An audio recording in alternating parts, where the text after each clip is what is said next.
ভাই তুমি কোথা থেকে আসছো এটা আগে যদি বলো। সোনাখালী থেকে আসছি। সোনাখালী থেকে, এখানেই প্রপার এখানকার বাসিন্দা তাই তো? তো এই ফোনটা তুমি দেখে তো গিয়েছিলে দুদিন আগে, তো ফোনটা পেয়ে তোমার কেমন লাগছে? ঠিক আছে, মোটামুটি সব ভালো আছে, ওকে। ফোনটার কন্ডিশন কি যদি একটু দর্শকদের যদি বলো একটু ওদিকে। ফোনটা মোটামুটি সব ক্লিয়ার আছে, অল টোটাল ক্লিয়ার আছে, আর রেটও প্রাইসও কম আছে। আর কত পার্সেন্ট ব্যাটারি হেলথ, কত পার্সেন্ট আছে? 108% আছে। 100% ব্যাটারি হেলথ দিয়ে সেটটা দাদা আমার কাছ থেকে পারচেস করেছে, ঠিক আছে? তো যেরকম প্রাইসে তুমি পেয়েছো মোটামুটি ভালো, মানে কম লেগেছে না বেশি লেগেছে তোমার? মোটামুটি ঠিক আছে। মোটামুটি ঠিক আছে। আচ্ছা ঠিক আছে, চলো।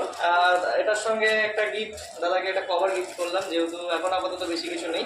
তো তোমরাও অবশ্যই আসো, ভিজিট করো। তুমি কাস্টমারদের জন্য কি বলতে চাও, যে আসবে না আসবে না? হ্যাঁ, আসবে। ভালো সেট আছে, মানে প্রাইসও কম আছে, প্লাস ভালো ভালো ভালো ফোনও আছে। আচ্ছা ঠিক আছে না, হ্যাঁ। Thank you. আবার আসবে।